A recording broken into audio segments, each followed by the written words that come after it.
નમસ્કાર દર્શક મિત્રો, સ્વાગત છે તમારું ગુજરાત માહિતી યુટ્યુબ ચેનલમાં। આજના તાજા અને મહત્વના આપસોનો ઉપયોગી એવા 20 મોટા સમાચાર વિશે વિડીયોમાં આગળ વાત કરીશું, તો છેલ્લે સુધી જોતા રહેજો। આજના સૌથી પહેલા સમાચાર વિશે વાત કરીએ તો સિંગ તેલના ભાવમાં વધારો થયો છે। સિંગ તેલના ભાવમાં પ્રતિ ડબ્બે રૂપિયા 120 સુધીનો વધારો થયો છે।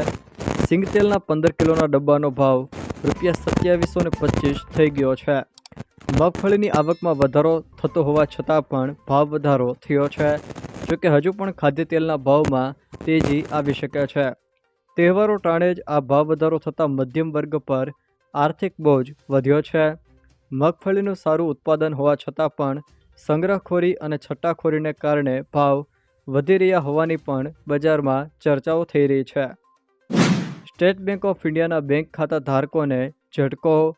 દેશની સૌથી મોટી સરકારી બેંક સ્ટેટ બેંક ઓફ ઇન્ડિયાએ નવા વર્ષની શરૂઆતમાં જ કરોડો ગ્રાહકોને મોટો ઝટકો આપ્યો છે।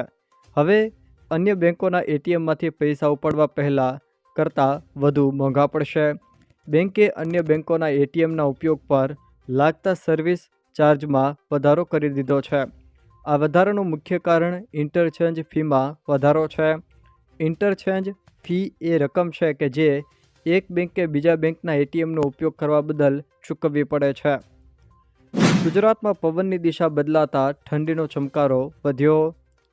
5.2 ડિગ્રી સાથે નલિયા સૌથી ઠંડુગાર શહેર બન્યું છે। અમદાવાદમાં 12.6 ડિગ્રી, ગાંધીનગરમાં 11.5 ડિગ્રી તાપમાન નોંધાયું છે, તો ભુજમાં 9.4 ડિગ્રી, ડીસામાં 10.4 ડિગ્રી, વલ્લભ વિદ્યાનગરમાં 14.4 ડિગ્રી, પોરબંદરમાં 10.6 ડિગ્રી, કેશોદમાં 11.2 ડિગ્રી, સુરેન્દ્રનગરમાં 12 ડિગ્રી અને અમરેલીમાં 12.4 ડિગ્રી તાપમાન નોંધાયું છે।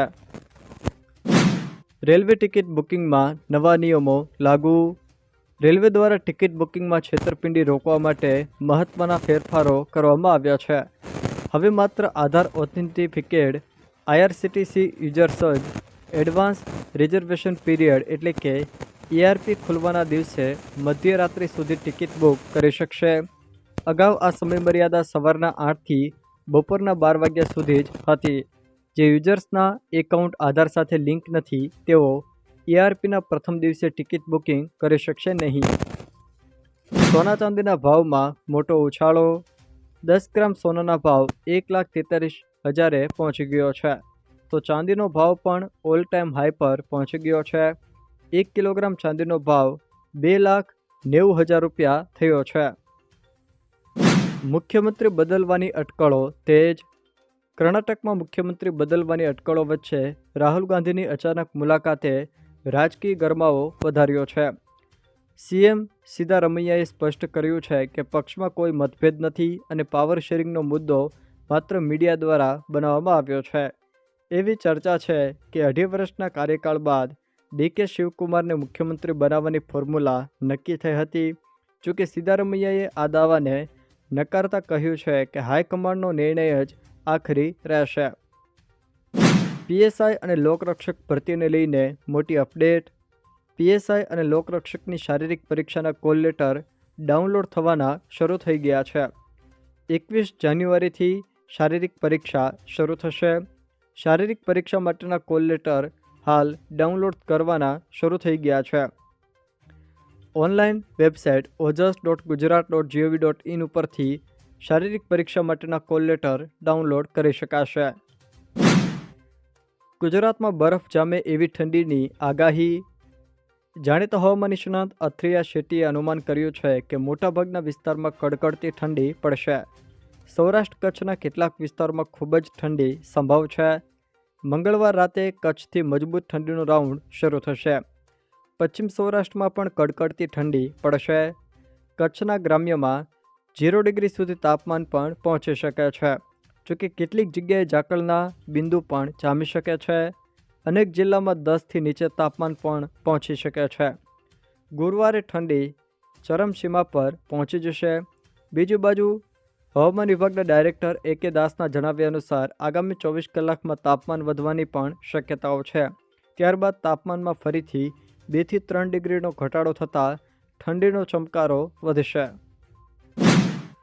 કોરોના કરતાં પણ ખતરનાક વાયરસનો ભય, દેશમાં નવી મહામારીનું જોખમ તોળાઈ રહ્યું છે.